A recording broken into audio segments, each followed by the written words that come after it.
Hey everyone, welcome back to The Moment Live. It's your old pal Meredith Lynch. I'm joined as always by my partner in crime, Rebecca Sananès, and it's such an exciting day. If you saw the iconic video on Instagram, we have a new person at the table. Dr. Sarah Oreck, a fan favorite, is going to be joining us on Fridays moving forward. Oh, we're so excited you're here. So excited. Dreams really do come true. We're so excited Charlie. you're here. But also, there's so much that we need to talk about today, so I'm so glad you're here. Okay, first of all, Taylor is maybe getting married at Madison Square Garden. I actually have a new theory.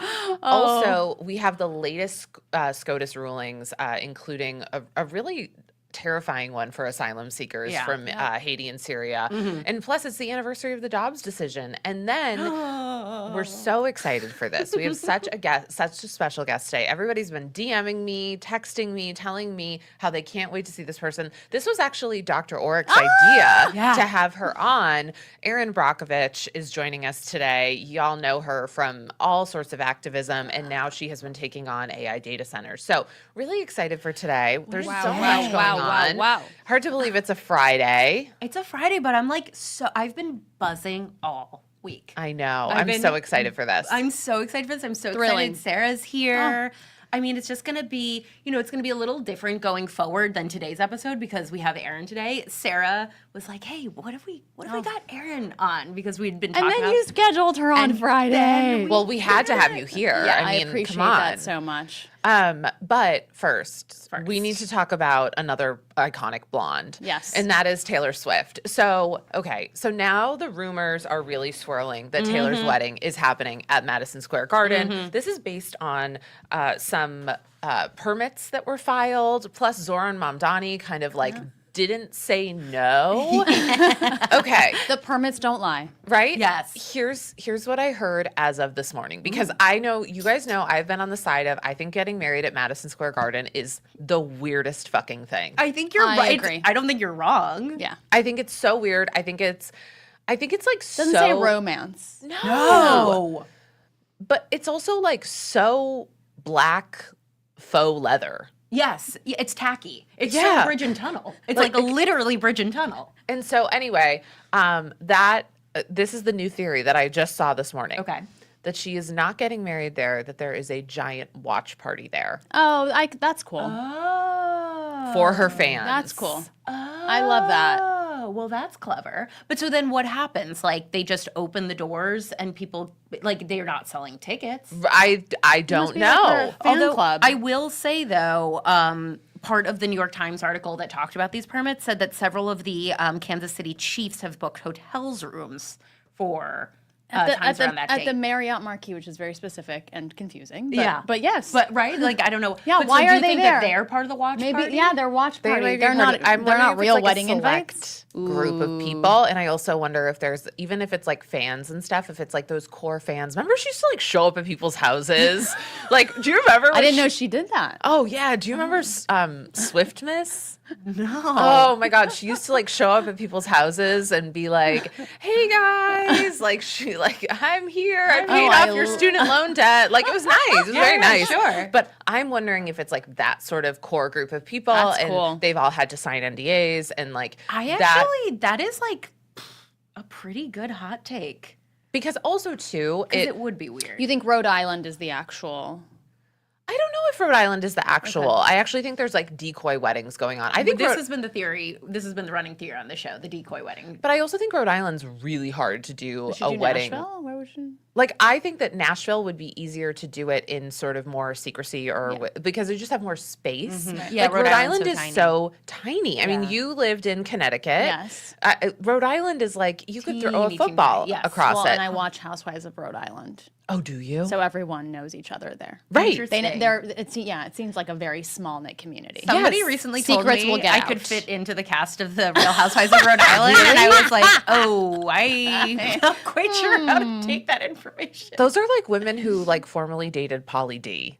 Yeah, I know. I just really don't see you in Johnson, I Rhode don't- Island. I don't think it was I don't think it was a personality I thing. didn't know I the think it was cultural a- similarities to New Jersey. That's surprising. Yeah, I think it's Yeah. tri-state Yeah. the tri-state girl thing.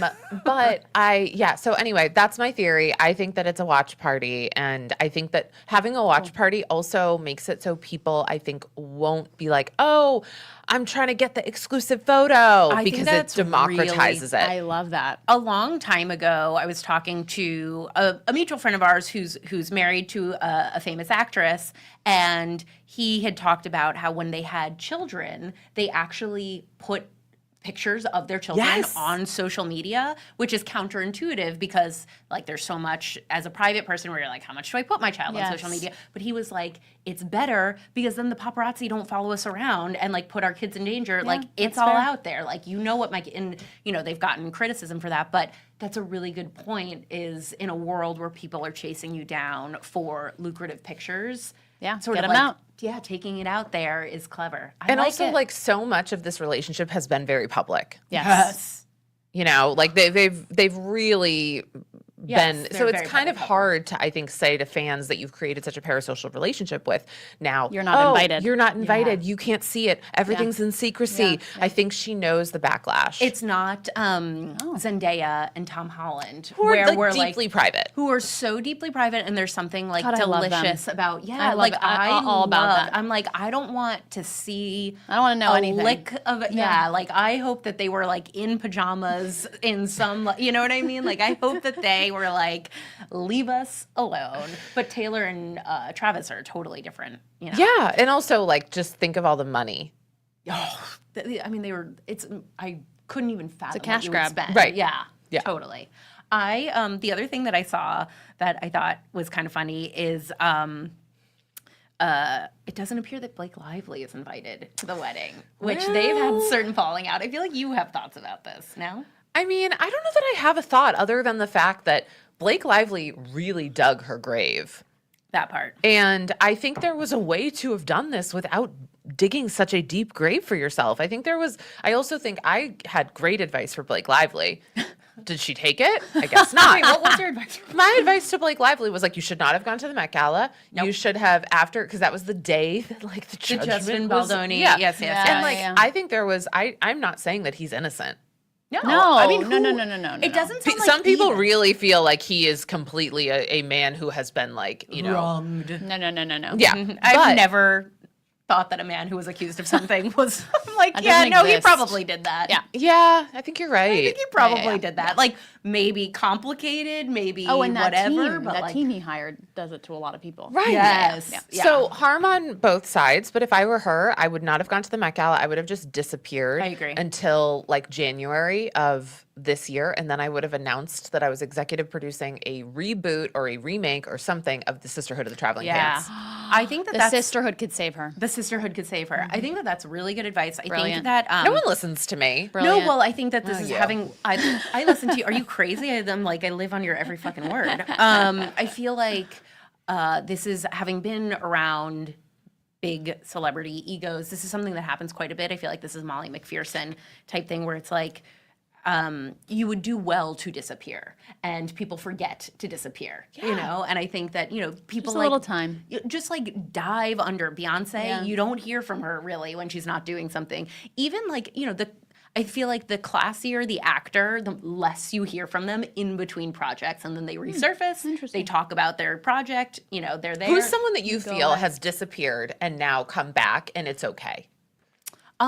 Anne Hathaway. I thought the same thing. Yeah. Okay. I don't Say feel what- like Meredith doesn't think it's okay. No. I just don't feel like what she did was that egregious. No, I agree. I don't think she did something egregious. I think that she just like I need a lightly egregious. lightly egregious. Let's see. Like, I think Don Lemon.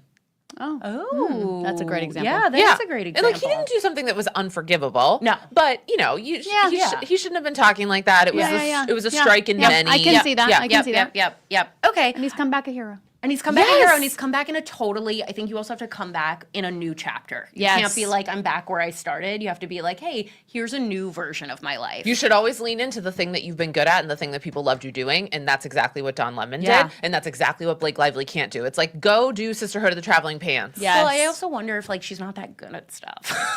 Like what does she do other than like You sound like the TikTok commenters talking to me. Sorry. All right. So on a more serious note, the Supreme Court released a bunch of decisions this week.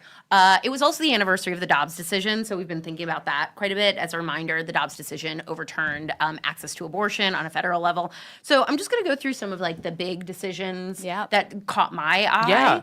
Yeah. Okay, so the big one yesterday came out that the Trump administration can end temporary protected status for immigrants from Haiti and Syria, which means that close to 400,000 people may be deported, 350,000 Haitians and 6,000 Syrians who have been living in the United States, which is devastating because those are like truly...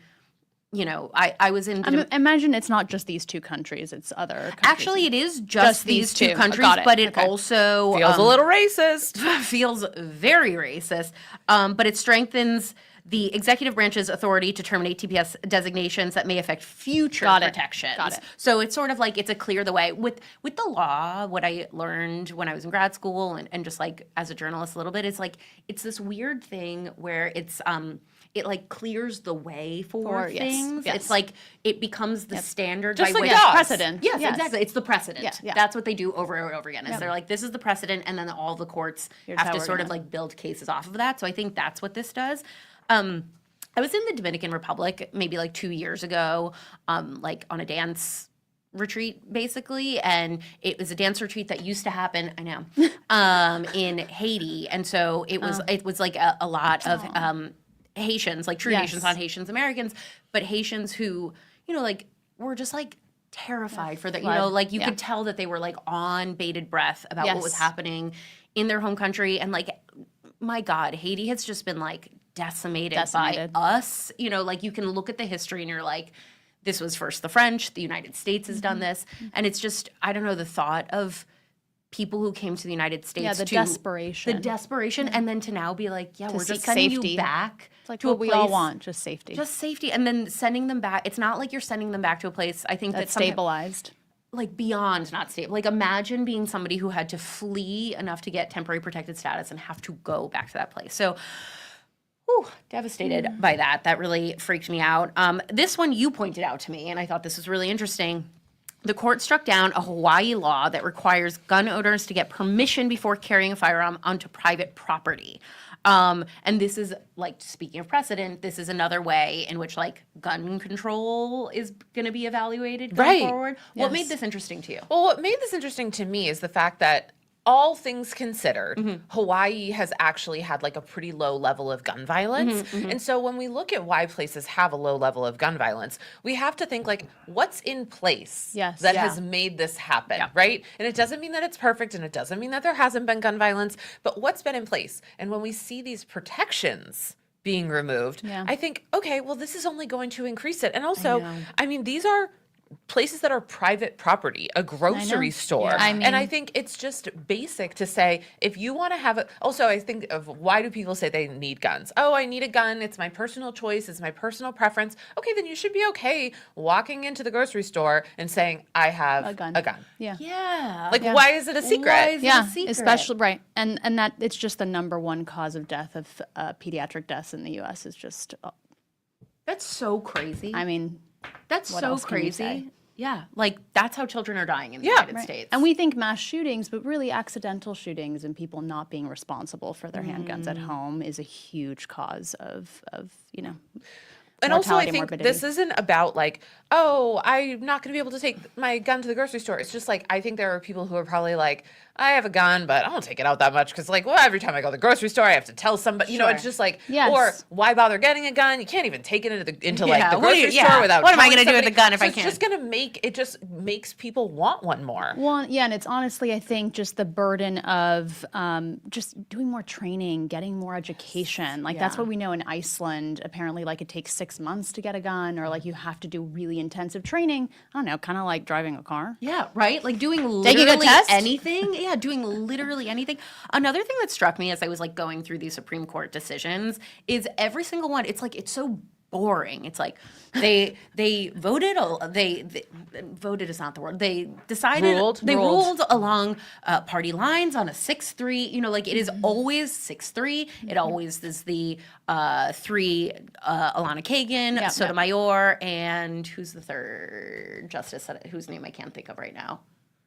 The new one. Oh, Ketanji Brown Jackson, who are in the opposition, and always the 6, Kavanaugh, Gorsuch, Amy Coney Barrett, Clarence Thomas, Alito, who, you know, like Trump appointed over and over again. And it's like they do the same thing over and over again. Oh, it's just like the TikTok comments to some degree. You know, you're never. Say more. Well, I just mean that people will look at something, and if they're MAGA, they're always going to fall on this side. And if they're the Roundup one was interesting. Yeah, I wait, think tell it us felt that one. differently. I think I think it was a conservative, and I think it was a different kind of, and it was 7-2.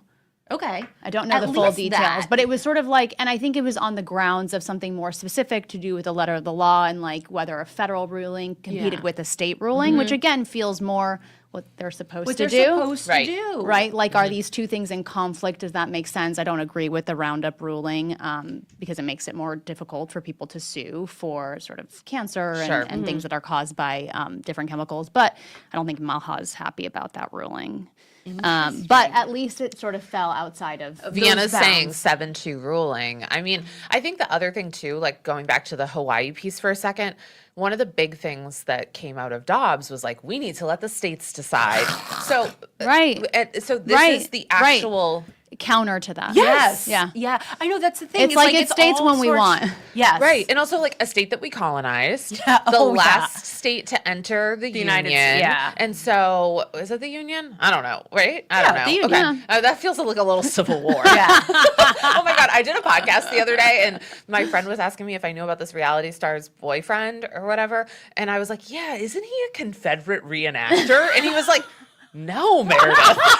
Where did you get that from? I was like, I don't know. Like maybe I had a dream. That's funny. It's like I went every I know extreme. he might be. You never know. You never But know. I think that to me, I'm also like, all right, what is the point of the United States of America if sometimes it's on the states and then sometimes it's federal? Well, okay, the last one that like to that end. So the Hawaii's decision was about the Second Amendment, and then this one didn't get that much attention, but I just found it, I don't know, interesting and irksome. The court ruled that Damon Lander, a Rastafarian whose dreadlocks were forcibly shaved while he was in prison, could not sue Louisiana state officials for money. So he was in prison for, I think, a 5-month sentence for drug possession. And while he was there, they shaved his dreadlocks, which is a violation of your freedom to religion, First Amendment rights. Yes. And, you know, I didn't get into the weeds of the decision, but again, a 6-3 decision. And to me, I'm just sort of like, which one of these amendments actually matters to you and why? And this feels to me just so, I mean, I don't know, I guess I'm not a legal scholar, but it just seems so obviously a violation of his First Amendment rights. Let's just back up a second. Why is a man doing a 5-month sentence for drug possession? That feels ridiculous to me. Okay, 5 months is nothing, and I mean it is something. It's something in his life, in his family's life, in society. Yeah. I've just paid thousands of dollars for this man who you could have given him a slap on the wrist. I would argue this is part of none of your business. Like, like possessed his issue. drugs. That's he's not trafficking it to minors. You know, you're right. That's also true. I'm just like, I think this gets back to like my idea of like, well, I don't really know that we need prisons.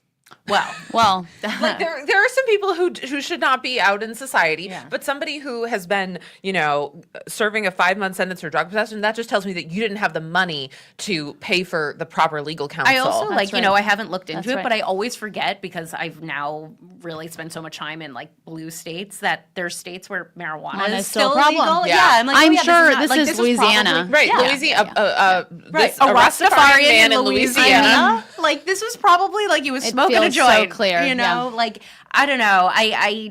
this just felt to me like so Makes me really ugly. No, it's awful. Yeah. It kind of goes back to, like, we've talked about this before, but like in these detention facilities right now, people are being denied copies of the Quran. Yep. People are being, denied water, Yeah. human rights abuse. Like, people are being denied, Babies things are, around yeah. Lent, or so freedom of religion is an yeah. important part. it is the foundation. Right. It is Of the this country. first And I would imagine amendment. this the counter that they do to the folks who are in these Yeah. detention facilities. They go, oh, they're not United States citizens. Well, I would assume that Damon Lander is. Yeah. Yeah. And so 100%. Yeah. why is he not being Why entitled is he to not those being rights? given? Yeah. Oh, right. well. Anyways, that's what happened in the Okay. Supreme Court this week, but we got other things to talk Other about. things. We got other things. Tell us what's up, Sarah. Oh, so excited. Erin Brockovich was formerly an unknown legal researcher who became a 20th century icon overnight, thanks to Julia Roberts' Oscar-winning tour de force. I don't know how old I was, but I loved that film. Me too. I Erin's- rewatched it recently. I know. so I watched it good. on a plane recently. It's just so good. incredible. Ugh. Erin's dogged persistence was the impelling force behind the largest medical settlement lawsuit in history, and she's kept fighting for the people one town at a time. In her latest book, Superman's Not Coming, that hits home. She brings to the light the stark truths of America today. Resources are exhausted, corruption is rampant, infrastructure is outdated, water and health issues affect us all, rich, poor, Republican, and Democrats, and now she's taking on AI data centers as they pop up in small towns, and is here to tell us all about it. You have I can't. Oh my God. Okay, cannot compute. You look so fabulous. You look Good so morning. fabulous. Oh. You have directed your power and focus on a new project on AI data center reporting on your website. People can see how and where they are showing up across the country. It is a dynamic map. I was like on it for hours. It is brilliant. Was there a catalyst moment that prompted you to take on this issue, Erin? Hi, good morning. Good morning. Everyone. I can't even tell you how much, like all week, I've been like stopping people on the street. And I'm like, did you know Erin Brockovich is coming on my show? And they're like, who are you? Well, I said listen, dreams pretty come excited true. to jump on here myself, so thanks for having me. We're thrilled. The data centers started like a lot of things do with me. I wake up in the morning, and if I have 30, 40, 50 emails overnight from 50 different individuals from the same town with the same concern, that's usually a red flag for me about what's going on.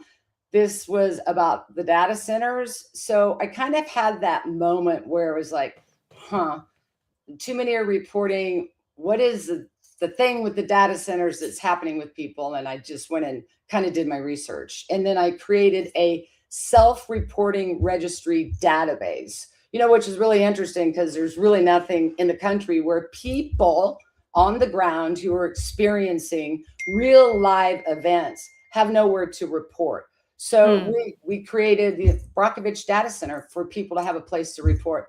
I didn't know that it would crash twice the first day. And here we are. And it's all about data centers. And it's interesting. I was listening to you backstage talking about some legislation and things like that. And I just, before I jumped on, launched part of the map. We do overlays of legislation. We're not going to be able to talk about data centers without talking about litigation, without legislation, without laws, what's passing, what's not. And I want and encourage people down on the ground in these communities to get involved that way, because that's a shot where they can make a real difference. So I just launched that right before we jumped on. So that's exciting. Amazing. So that's Well, how it started. A question that I have for you is that it seems like these started popping up pretty suddenly. And, here in Los Angeles, if you want to build anything, you need to go through this like crazed permitting process. And I would imagine that the rest of the country has the same. So when I look at this map and it's just covered in AI data centers and, these didn't exist, maybe 10 years ago, how did this happen so quickly? How are they getting around all of what I would imagine is the permitting? That's a great question, and it's very concerning to everybody. So data centers have been around for a while, but they're usually smaller. They're in suburban areas, but all of a sudden there's this massive outreach into all of our rural areas. And so what happens, and the people reporting, I can run a pretty good line between proposal to construction to up and running. And the number one problem with everybody in the communities has been, this is all done under non-disclosures. In the dark of the night, nobody had any idea. They're changing zoning laws. Mayors, city councils aren't giving them an opportunity to speak, and just boom, all of a sudden, there it is. So that's the number one concern that everybody has, and how this got rushed in, how at a local level, and I think that really kind of disturbs me a little. When I started this whole thing, I had no idea. I thought, this isn't one town and one aquifer and one utility. It was all 50 states reporting. And I encourage people to go local, because so much permitting and zoning, as you were just saying, starts right at local council, and how it got through.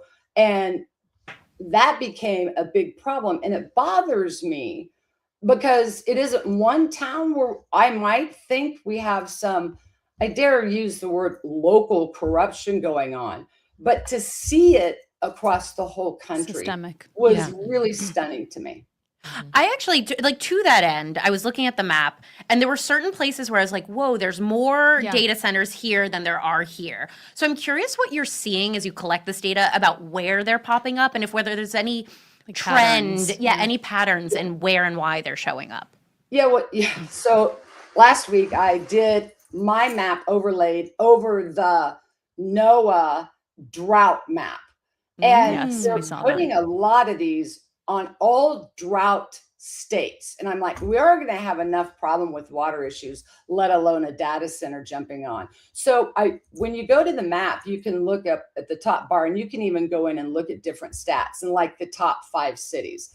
Texas is definitely one of them. And it's just a big open land. And so they're choosing these rural areas. And the concern with people, and all of us, are the water consumption use, the devastation that's happening to our farmland, and the wildlife. I don't know that anyone really knows till you're down there on the ground and you hear from these people and see these reports, how massive these facilities are. And we're already starting to kind of log health effects, which is very concerning. We're starting to log and get reports about, down in Texas, ranchers who are next to these huge facilities. And let's remember, these are in people's backyards. I mean, we're talking within yards. And the cattle living next to these data centers, and the noise, the decibels, people will literally say it's driving us insane. Oh, that didn't occur to me. It's like a buzzing noise, or like it doesn't a hum. stop. It's like being around a jet engine all day, and they run 24/7. But now we have ranchers reporting, and it takes time, for things to start showing itself, that they haven't had one live birth in their cattle in 2 years. Whoa. What's worrying me, and I think why we're seeing such a reaction, is this is every resource that we can think of hitting at once that's in jeopardy. Your water, your land, your air, your wildlife, your sanctuary of where you enjoy living, and your health. And it's all at once, and it's just too much. And I've been watching with hope and amazement how people are rising up. You're asking way too much of them. You're taking their resources. They're bearing the brunt economically and property diminutions of their homes. Their utilities are skyrocketing. Electrical, water. Their water's just gone down to a trickle. And I see this, and I sometimes feel like their best cheerleaders sitting here, and I'm like, go girl. I mean, they are showing up. And let me say this about that. I will tell you, it always begins with one pissed off mom, and then she goes and finds 20, and then they become 80, and then become 200, and then they're 500. And at that point, all I can do is like, yes. But what I believe is truly at stake here for all of them, and where the crush is humanity. and how it's in jeopardy. And so, we have AI, and I think that genie's left the box. And I encourage people, listen, it's a tool. You're talking to a machine. Be careful here. Use your brain. Feel and find your own courage. And that's happening because it's just descended upon them so quickly. But I have never in 30 years seen any issue. This is a bipartisan issue, right or left. I don't even want to talk about that crap when we're talking about the environment and the water and our health. Across the country, stand united and pushing back. I've never seen anything like it in my entire 30-year career. I want to play a really quick clip for you, and then I want to ask you a specific question. So we're going to go ahead and play this quick clip of sort of the conversation that's been happening around AI, particularly with women, and then we'll get into my question that's really around the data center piece of this. We need to talk about this Harvard study and the shocking statistic that up to 40% less women are adopting AI at the rate that men are. You cannot be left behind. AI is here. There really isn't anything to fear. I think it's time to learn about AI. I was with 10 women at a book club yesterday, and I said to the 10 of them, how many of you guys use AI? And only 3 of them used AI. If you don't get a little bit of understanding from the very beginning, it just speeds past you. So here's my question. Can we have the conversation about AI without talking about data centers?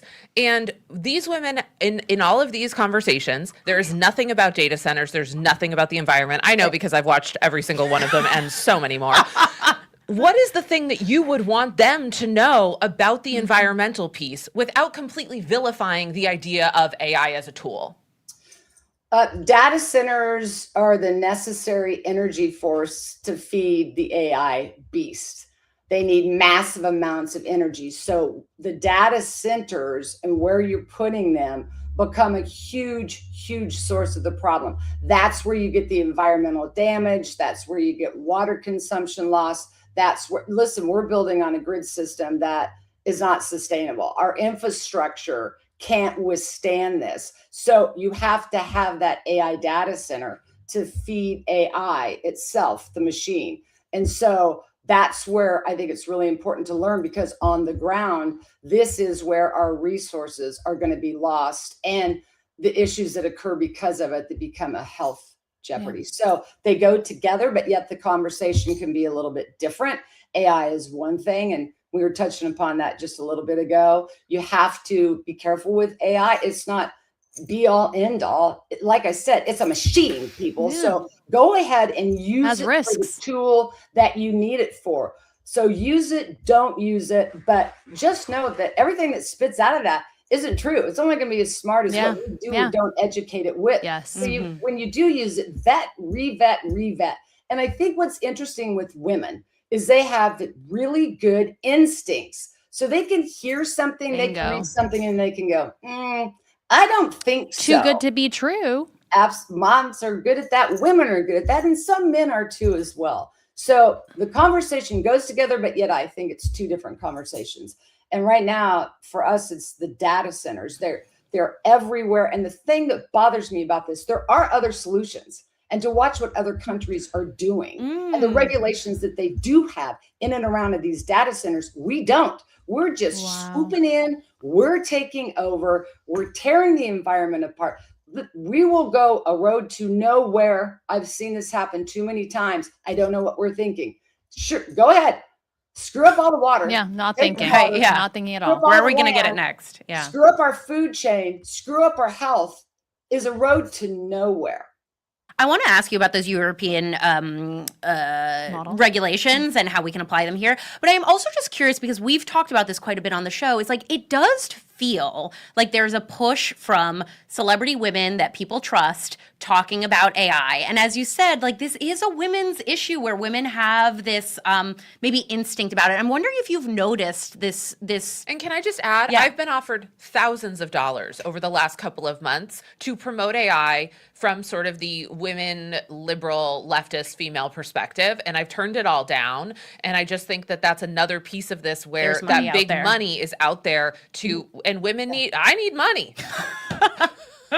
Well, it always boils down to that money. And I think even in pushing into these communities and for city councils, it gets very difficult for them because it's the money. We're talking tens and hundreds of millions of dollars and billions of dollars. And a lot of these local, across America, city councils and smaller rural lands need that money. And we can have this conversation and communities can have this conversation. They want to have it. And companies forget, and they have to learn the hard way. Communities will always work with you. They will show up, but they're never going to handle a lie. They won't handle the secret. So you're better off coming in, transparency on the upfront, and tell them what you're doing so they have a seat at that table. And it's very, very frustrating for communities when they're left out of that conversation. Yeah. And it's a big one to be had. But again, I'm one of those people, I could go into my Wizard of Oz theory. There's a whole political allegory behind the book, The Wizard of Oz. Yes. And I think that we're in a moment, we've got Dorothy, the girl next door, and the Tin Man and the Scarecrow, and, the Cowardly Lion, and we follow the yellow brick road. And what I'm watching really fascinates me. And I just think that there's a parallel there because in the movie and in the book, it's follow the yellow brick road, the gold standard, follow the path of money, to the sitting president or the wizard or whoever's behind that curtain. And along the way, they got put to sleep. And I think about that. Did we get comfortable? Did we get complacent? Did we buy the illusion?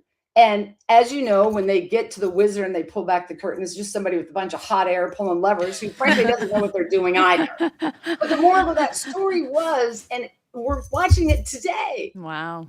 You have a brain. Use it. Yeah. You have a heart. Feel it. And you have the courage. Use it. And I just think that moment is happening right before our eyes.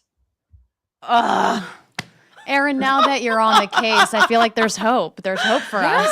If Erin does her research, you're toast. That's right. I think that's when we saw that, we'd been talking about AI data centers, and then Sarah pointed out, she was like, oh, Erin's on the case. And we were like, oh, I know Superman's not coming, but Erin Brockovich is. Yeah. So. Well, listen, I wrote the book, Superman's Not Coming, and it can feel gloom and doom, but I never worried about it because I knew the people were there. Yeah. And they're showing up. I love that. Can I ask before you go about some of those regulations and how maybe lawmakers here, because it does feel like in the United States, it's just getting pulled out from under us. Like we have all these old lawmakers that can like barely text, and now they're tasked with figuring out how to reel in this new technology. So what are you looking at, around the world and maybe things that haven't been implemented yet that you think we should be doing here in the United States? Well, it is around the world. We have people contacting us from Australia and India and Europe and Canada. So it is a real global issue. What I had hoped really at the beginning was this could be local issues that we could deal with. I've watched it grow now to state issues. And I think there's room here where there's going to have to be some national type of regulation and oversight of these data centers about the water consumption, about the electrical grid, about the economy, and most importantly, the loss of our land and what will happen to our health. And so I'm seeing all types of different legislations being involved, being written. You'll see that on the map, what's being denied, what's going through, what they're looking for. It's definitely regulations. And I'm glad we brought this up because there have been many moratoriums that have been put out there by over 100 local municipalities now, where you're going to stop for 6 months, you're going to stop for a year, or you're stopping permanently and you're just not coming here. So we're seeing progress that way. We're seeing some state bills being passed and they're stepping up to the plate. And it'll be interesting to watch what happens at a national level on what we can do across the country. So the legal part's starting to come in just now. I think it hit so hard Yeah. Everybody was somewhat surprised. And Yes, how agreed. it was like, just honestly, it feels very, very shady in the dark. If there's not a problem, then why do you got to do it under an NDA? That's right. Amen. That's right. That's right. Well, Erin, remind people where they can find that fabulous map of yours. It's BrockovichDataCenter.com. Love it. Everybody, we're going to link to it. We're so grateful for your time. We're so grateful for everything Hey, it you was do. really nice to be here. You're iconic. You are a hero. Thank you so much. Thank you Hope so to much, see you Erin. again sometime. Bye. Thank you. Bye, Thank you, Erin. Erin. Oh. Oh. Oh my gosh. I'm like, do you ever have that feeling where you're like energy? When she was like, you have a heart, you have a brain, you have courage. I'm like, you know what? Yes, we Like we do. can all rise up. Yes. We can all be baby Erins. 100. Yeah. I Yeah. just like, she's amazing. I don't know. I just think she's amazing. And I think a couple of things stood out to me is one, the fact that like mothers hate this. It doesn't surprise me that all of these women are out here pushing data centers or AI. It's like, but do we have to be a mother to think about future generations? I know. was like, I know. thought yeah, not, I'm a but- mother to dogs, and I think about this. And then the other thing is the thing about the cows, where she was like, "There hasn't had been." heard that. I had never heard that, and I was like, "Yeah, that's bad. That's no Yeah. good." Yeah. Well, and I also I've done a lot of look at some different communities. One place that I've talked about a lot on social media is a place called Boxtown, Yes. Tennessee, which is a predominantly Black community. It was founded by formerly enslaved people, and it has become sort of this AI data center haven that goes. It's in Tennessee. It's also in Mississippi, and I think one of the things that's happening is we're doing the same thing that the United States always does, which is like when we have something that is harmful, we put it in the place where it hurts Black and brown people. Yeah. And it's poor just- people. And Poor poor people, people. yeah. And Working it's class just, people. Yeah. Yeah. And it's just, to me, I'm like, at what point do we finally say like, no, the risk is not worth the reward? Because the one thing that people say to me about when I talk about AI data centers is they go, oh, well, jobs. It's funny you say that because, and then I want to let Sarah say something. I was thinking about, we've had people on our show where we've asked about AI data centers, and they've sort of said, well, some people want them because they're coming to the community. And now I'm like, that's a cop out. That is, like there've been They people. don't employ that many people. That's- That's the no. other thing. Well, They don't no. employ That's that right. many It's people. like That's the whole point of AI. That's right. Exactly. So after talking to Erin, I'm like, there's certain lawmakers that I'm like looking back on, like, not that we didn't push them back, but that I'm like, no, that's fundamentally untrue, that there Yes. are people that are begging for AI data centers to come to their communities. And if it is true, it's because it sounds like they're misinformed. Like the thought of something buzzing by my house constantly. never to stop. Oh, Yeah, it's Noise like a form of pollution's a torture. weird thing. Yeah, it's a It's form a of real torture. thing. Yeah. yeah. It affects your mental health. It affects your health in so many ways. I think ultimately there's so much risk here. There's some reward, which we've seen by people who utilize AI and are pushing AI on us. But ultimately, everything comes at a cost. And so What's we like have to one decide good what's the way that you've cost. seen it used in the medical profession? Ooh, good question. Listen, I think that there's ways to, if you put good data in, to have algorithms and I think patterns in that you haven't seen, especially because women's health has been so underfunded and understudied. It's like, could we power it to do something that tells us something about our bodies that just we haven't done on these large scale studies? But ultimately, I think we all need to have more responsibility of I don't need to say, I farted twice. What could it be?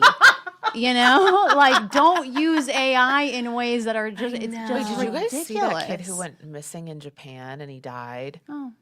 Oh, this is like a shocking story. Another AI psychosis? No, it's actually worse if you ask me. Oh, no. So this family, I think they were either from the U.S. or Canada. They were traveling in Japan. This was maybe a month ago, and the young man, he's like 19, went missing, and he, there was like a whole search for him, and then it turned out that him and his mother had gotten into a fight. And that's why he had sort of just taken off. Yeah. They got into a fight because of her insistence upon using ChatGPT to plan this trip and to be using it all to the time. navigate Japan. Wow. And he, was really mad at her. Oh. I know. And then he disappeared. And then he passed away. Oh my god. Yeah, because he like went into like sort of like a wilderness type area, and then he it just, yeah, like, yeah. disappeared. And so I mean, like I feel like that's a very I don't Yeah, think yeah. that that's like something people are. But No, but it's No, this, no. right, where it becomes this almost obsessional. It's like there disruptive has to been the- some. I think I heard something. I think it was maybe in the Atlantic. I forgot where it was, but it was like, fire alarm goes off and people are like, "What should I do?" Fire Yeah. alarm is off. Like really, brain shuts off. I think that's like, I think our generation and older, I don't know that, like, I think with our generation, because we spent enough of our life critical thinking and, you know, Yes. that we don't immediately go to that. I think that it's older generations that are like, ooh, I'm not really afraid of technology. They're vulnerable. really vulnerable. And then younger it's generations, really easy. it's really easy. And I'm worried about young people who will never develop that Yes. part of their brain. But did you see all those walkouts at like universities or pushing back against the AI speeches? Yeah. Oh yeah. I mean, Yeah. I think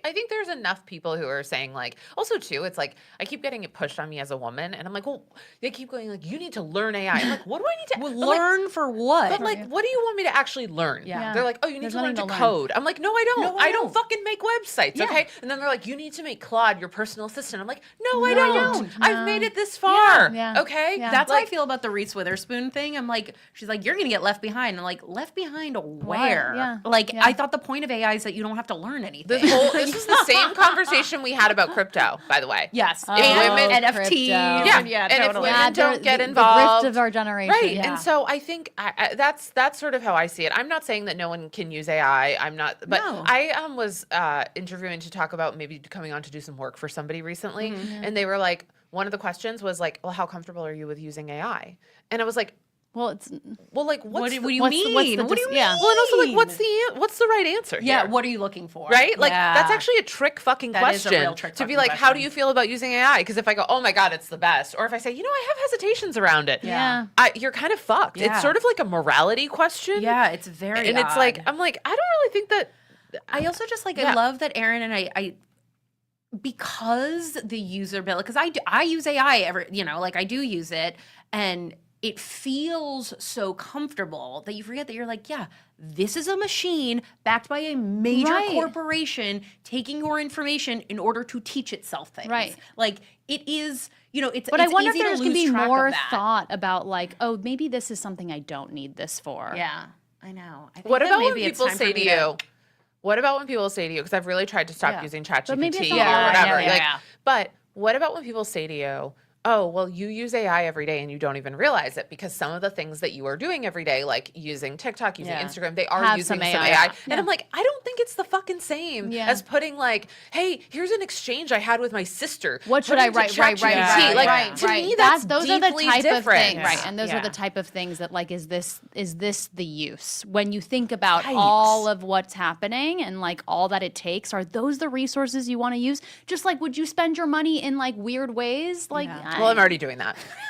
but You people are missed too Tuesday's different. episode where I made us open up these fucking Pop Mart things. That's right. Like, and I was like, it's a poof. Do you know what Pop Mart is? No.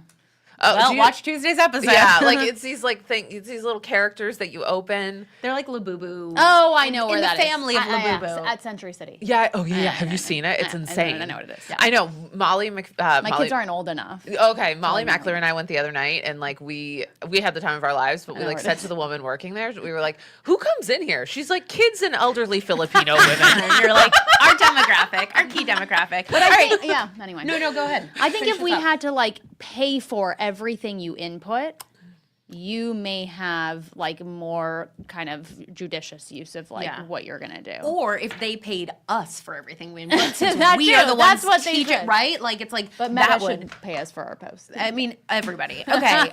Before we get out of here, let's do a little roundtable. Sarah, you start us off. What do you think? Yeah, what's having a moment? Oh, what's happening? I can't get over Erin Brockovich. Yeah. This made my month, my week, everything. Me too. Yeah, Yeah. this was incredible. I know. And a she real was and as like good as you like. I know, and I wanted to like she's my Superman, but I think ultimately her message is that you all can do this. Like we Yeah. all have this advocacy and possibility to stand up for ourselves and Yeah. our community, and I think that is the message. Yeah. Yeah. No, I I feel agree more. empowered. I know. Hell When yeah. she said that, I really was like, oh, energy. And it's like, she's just incredible. Like, she did not disappoint. Oh, Okay, what's happening a moment for you? Okay, this is Vienna pointed this out to us. Mitch McConnell is missing. And Yeah, I hate to 6 laugh feet at someone. under. Yeah. I know. Mitch McConnell is like, he's been like melting for years now, and now everybody's saying like he hasn't been seen for votes, like much more so than anybody else. Nobody knows where he is. Yeah, him and Eric Swalwell. Remember Eric Swalwell? Eric Swalwell had the worst voting record, and I was And always now like, we know why. but now we know what always he was thought- doing. I always thought, oh, it's because he's back home with his constituents. No, he lives in fucking D.C. Yeah. So anyway, but Mitch McConnell really probably is Yeah. no longer Anyways, with us. well, that's the thing Allegedly. is like there's all these now rumors that in fact he's passed because he has been clearly on his last leg for quite some time, and that they are holding out announcing it because Andy Bashir is the governor of the state and would therefore put in a interim Democrat senator. Anyways, I Weekend at Bernie's is one of my favorite films. there's so much we get. It reminds me of Dianne Feinstein, who like I liked a whole lot better than Mitch McConnell. But it's like, you know, these like people Yeah, who they literally will just- die in yeah. their seats while we need people. it's good to keep seniors busy, though. I know, but they need to make AI regulations. Like, how can Mitch Yeah, McConnell, exactly. whose face is falling off his bone?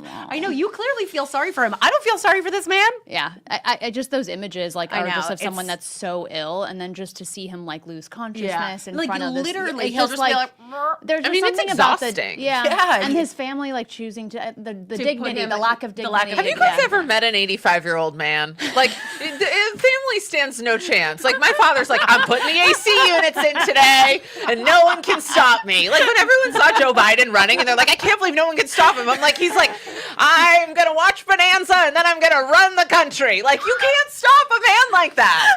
Fair. They It's probably true. try to keep him home.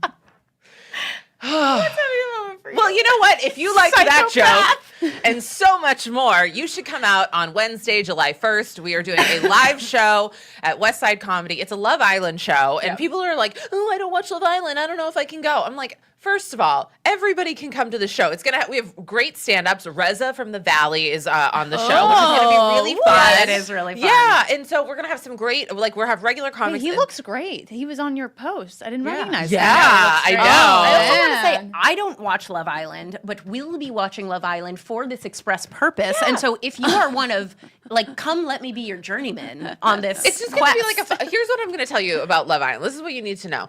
They make these people go live in Fiji for a month, okay? Ooh, I hot, didn't know. hot Fiji. people Hot living people in in Fiji. Fiji. But hold on. You only get a Bic disposable razor.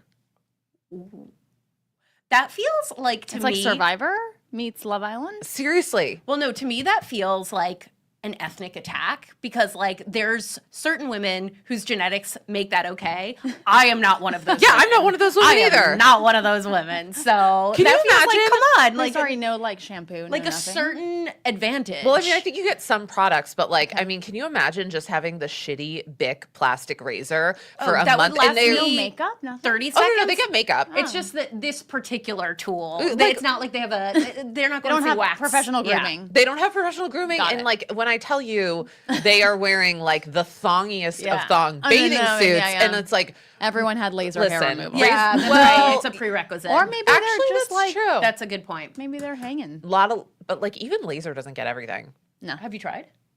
That's between Sorry, me and we're live on television. I'll just say I wouldn't survive on Love Island with just a Bic razor. Okay, would. and buying my own at-home Within laser. 30 minutes, the world would be like, But get this maybe woman off different my hair screen. patterns are coming in vogue. Let's hope. Okay. So- Anyway, guys, please come out. We'll link the tickets. We'd love to see you. We love meeting you guys. Rebecca's Yeah. going to be there. I'm going to be there Wednesday, July 1st. And yeah, we'll be back on Tuesday. with Representative Janelle Bine. Yes, ma'am. Sounds right. Yes, that And then sounds we'll be about back right. again on Friday with Sarah in perpetuity. No, we won't. No, it's We will it's- be. We will not. Double July- barrel yeah. salute, America.